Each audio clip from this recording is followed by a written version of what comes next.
Bismillahirrahmanirrahim. Chapter number 9, Elements of C. Contents, constants, types of constants, numeric constants, character constants. Students, constants आज का हमारा topic है और constants को understand करने से पहले एक पिक्चर मैंने स्लाइड पे डाल दिया इसके कंसेप्ट को समझने। ये एक बॉक्स है और इसको मैंने कह दिया कि वेरिएबल्स हैं, और इसी तरह से ये बॉक्स देखें जो कि फील्ड बॉक्स है, इसको हम कहते हैं कॉन्स्टेंट्स। लास्ट टाइम वेरिएबल्स के लिए मैंने एक पिक्चर डाली थी ग्लास की, और मैंने आपको बताया था वेरिएबल्स ऐसे होते हैं जैसे कि ग्लास, यानी कि उस ग्लास खुद एक वेरिएबल होगा और उसके अंदर जो कंटेंट्स होते हैं वो उसकी वैल्यू होते हैं। इसी तरह से कॉन्स्टेंट्स, यहाँ पे वेरिएबल ये बॉक्स है और इसके अंदर जो कुछ भी हम डालेंगे वो उसकी वैल्यू होगी।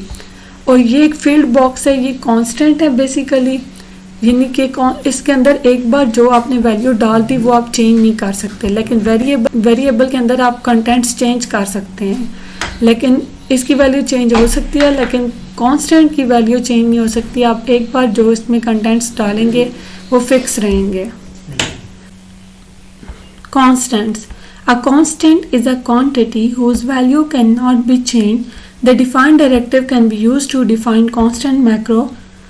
कांस्टेंट बेसिकली क्या होता है स्टूडेंट? कांस्टेंट ऐसी क्वांटिटी को कहते हैं जिसकी वैल्यू कभी चेंज नहीं होती, यानी एक बार आप कोई कांस्टेंट सेट कर देते हैं और उसकी वैल्यू फिक्स कर देते हैं तो थ्रू आउट द प्रोग्राम उसकी वैल्यू वही रहेगी।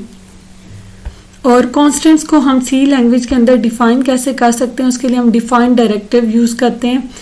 और यहाँ पे अब ये देख लेते हैं इसका सिंटेक्स कांस्टेंट्स को डिफाइन करने का। हैश डिफाइन नेम वैल्यू, यहाँ पे स्टूडेंट्स जो हैश डिफाइन है ये आपको पता है कि ये डिफाइन डायरेक्टिव है जो हमने अपने स्टार्ट के लेक्चर्स में पढ़ा था। और नेम क्या है? नेम ऑफ द कांस्टेंट, इसलिए और नेम क्या है? नेम ऑफ द कांस्टेंट है, और वैल्यू उस कांस्टेंट को जिस वैल्यू के साथ हम सेट करना चाहते हैं ये वो वैल्यू होगी, यानी कांस्टेंट की जो भी हम वैल्यू रखना चाहते हैं वो यहाँ पे आएगी। और स्टूडेंट यहाँ पे याद रखें कि इस सिंटेक्स में हम एंड पे स्टेटमेंट टर्मिनेटर नहीं डालते, यानी कांस्टेंट्स को डिफाइन करते हुए स्टेटमेंट टर्मिनेटर नहीं आएगा। और यहाँ पे अब देखें नेम कैपिटल इसलिए है कि कांस्टेंट का नेम है। स्टूडेंट्स हम यूजली ये करते हैं कि अगर आपने वेरिएबल डिफाइन करना हो तो हम उसका नेम स्मॉल लेटर्स में प्रेफर करते हैं, और अगर कांस्टेंट्स को डिफाइन करना हो तो हम उसका नेम कैपिटल में रखते हैं। इसी तरह से मैंने इसको यहाँ पे बताया कि ये एक मैक्रो भी है, यानी कि कांस्टेंट्स के नेम को हम मैक्रो भी कहते हैं, ये हमने अपने स्टार्ट के लेक्चर में देखा था। और अब इसकी एग्जांपल देख लेते हैं। हैश डिफाइन पाई 3.14, यानी कि यहाँ पे डिफाइन डायरेक्टिव क्या डिफाइन कर रहा है? एक कांस्टेंट डिफाइन कर रहा है पाई, और उसकी वैल्यू क्या सेट कर रहा है? 3.14।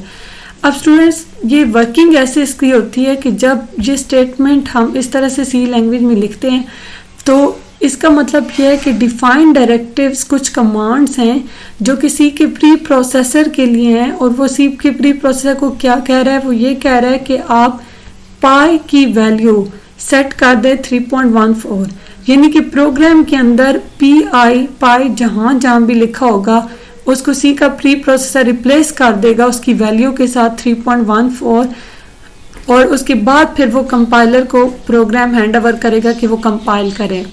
यानी ये काम बेसिकली सी के प्री प्रोसेसर का है कि पाई की वैल्यू को रिप्लेस करे। Types of constants. In C language we have two types of constants, numeric constant and character constants. In numeric constants we further have two types of constants, integer constants and floating point constants. Numeric constants. Numeric constants consist of numbers. It can be further divided into integer and floating point constants. Students numeric जैसे name से ज़ाहिर है, numeric constants means numbers. ऐसे constants जो कि numbers पे मुश्तमिल हैं उनको हम कहते हैं कि न्यूमेरिक कॉन्स्टेंट्स हैं। अगर हम कहते हैं कि फॉर एग्जांपल हम कहते हैं 2, तो 2 एक न्यूमेरिक कांस्टेंट है। इसी तरह से 5 एक नंबर है, न्यूमेरिक कांस्टेंट है। 100 एक नंबर है, न्यूमेरिक कांस्टेंट्स हैं। और ये नंबर्स नेगेटिव पॉजिटिव भी हो सकते हैं, यानी कि पॉजिटिव तो अगर मैं 100 कह रही हूँ तो वो पॉजिटिव नंबर है, इस तरह से मैं -100 कहती हूँ तो वो नेगेटिव नंबर है, लेकिन वो भी न्यूमेरिक कांस्टेंट्स में आएगा। इसी तरह से कॉन्स्टेंट्स जो है वो पॉइंट्स में भी हो सकते हैं, लाइक मैं कह सकती हूँ 1.5, तो ये भी एक कांस्टेंट है, -1.5 ये भी एक कांस्टेंट है। इंटीजर कांस्टेंट्स, न्यूमेरिक कांस्टेंट्स में हमारे पास फिर आगे फर्दर 2 कैटेगरीज हैं, integer constants and floating point constants. अब पहली कैटेगरी को देख लेते हैं, इंटीजर कांस्टेंट्स क्या होते हैं। Integer constants represent values that are counted and do not have a fractional part. ऐसे कांस्टेंट्स जिनको आप काउंट कर सकें और उनमें कोई फ्रैक्शनल पार्ट ना हो तो हम कहते हैं ये इंटीजर कांस्टेंट्स हैं। फ्रैक्शनल पार्ट मीन्स कि आपकी वैल्यूज पॉइंट्स में ना हो और जिनको हम काउंट कर सकें। लाइक एग्जांपल देखें, +56 -678 और सिंपल 8, ये जो एग्जांपल है इंटीजर कांस्टेंट्स की, ये एग्जांपल मैंने आपकी बुक से उठाई हैं। इसके अलावा भी बहुत सारी एग्जांपल्स हो सकती हैं, यानी कोई भी ऐसा नंबर जिसको आप काउंट कर सकें और उसमें कोई फ्रैक्शनल पार्ट ना हो और वो पॉजिटिव या नेगेटिव हो, ये मैटर नहीं करता। यानी नंबर आपका पॉजिटिव भी हो सकता है और नेगेटिव भी हो सकता है, लेकिन ऐसा नंबर जो कि आप काउंट कर सकें, लाइक 7, 10, 100, कोई भी नंबर इस तरह से हो सकता है, इंटीजर कांस्टेंट। नेक्स्ट टाइप आती है floating point constants. Floating point constants represent values that are measured. ऐसी वैल्यूज जिनको आप काउंट नहीं करते बल्कि मेजर करते हैं, हम कहते हैं फ्लोटिंग पॉइंट कांस्टेंट्स हैं। फॉर एग्जांपल -4.786 ये पॉइंट में वैल्यू है लेकिन साथ में नेगेटिव वैल्यू है। इस तरह से 5.0 पॉजिटिव वैल्यू है, 0.45 ये पॉजिटिव वैल्यू है लेकिन पॉइंट्स में है। तो जितने भी पॉइंट्स में आपके पास वैल्यूज आती हैं ये हमारे कहलाते हैं फ्लोटिंग पॉइंट कांस्टेंट्स। अब नेक्स्ट आप देख लेते हैं students, character constants.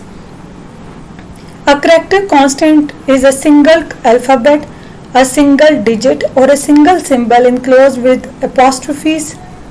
Character constants क्या होते हैं? ऐसे कांस्टेंट्स जो या तो सिंगल डिजिट होगा या सिंगल कोई भी सिंबल हो सकता है, कोई सिंगल अल्फाबेट या लेटर हो सकता है, उसको हम कहते हैं कि ये करैक्टर कांस्टेंट है। लेकिन कंडीशन ये है कि वो आपका अपॉस्ट्रोफीज में इनक्लोज हो। इस बात का ये मतलब स्टूडेंट्स की, यानी ये एग्जांपल देखें, लाइक ए एक लेटर है या अल्फाबेट कह लें और इसके इर्द गिर्द आप देखें दोनों साइड्स पे अपॉस्ट्रोफीज हैं, इट मीन्स के, और इसको हम अपॉस्ट्रोफीज के अलावा स्टूडेंट्स इसको हम ये भी कहते हैं सिंगल कोट्स, यानी सिंगल कोट्स में हम इसको लिख सकते हैं करैक्टर कांस्टेंट। ऐसे कांस्टेंट्स जो कि सिंगल कोट्स में लिखे होते हैं उनको हम कहते हैं करैक्टर कांस्टेंट हैं, और सिंगल डिजिट हो या सिंगल सिंबल हो या सिंगल अल्फ़ाबेट हो। लाइक ए एक सिंगल अल्फ़ाबेट है और ये सिंगल कोट्स में लिखा हुआ है। इसी तरह से 5 स्टूडेंट्स, आप 5 को देखें तो 5 आप कहेंगे कि ये तो एक नंबर है, तो इस केस में 5 है तो नंबर, लेकिन इसके आगे चूंकि सिंगल कोट्स हैं तो इसलिए हम कहते हैं कि ये करैक्टर कांस्टेंट है। इसी तरह से इक्वल स्पेशल सिंबल कहते हैं, स्पेशल सिंबल्स आपके कुछ और भी हो सकते हैं, लाइक प्लस स्पेशल सिंबल है, माइनस कोई ब्रैकेट होगी वो स्पेशल सिंबल होगी। तो स्पेशल सिंबल्स अगर सिंगल कोट्स के अंदर लिखे होंगे तो ये भी हमारे पास करैक्टर कांस्टेंट होते हैं। The maximum length of a character constant is 1 character. Student, character constants की मैक्सिमम लेंथ 1 होती है। इट मीन्स के करैक्टर कांस्टेंट्स जो होंगे आपके, जैसे ये देखिए ये एक ही लेटर है, ये एक ही डिजिट है और ये एक ही सिंबल है, तो इस तरह की जो कांस्टेंट्स होंगे इनकी लेंथ 1 करैक्टर होगी, उसको हम कहते हैं करैक्टर कांस्टेंट्स हैं। Home task. अभी स्टूडेंट्स हमने कांस्टेंट्स का टॉपिक कवर कर लिया है और इसमें फर्दर टाइप्स देख लिया, न्यूमेरिक कांस्टेंट्स और करैक्टर कांस्टेंट्स। इसकी आपने बुक रीडिंग करनी है। अल्लाह हाफिज़।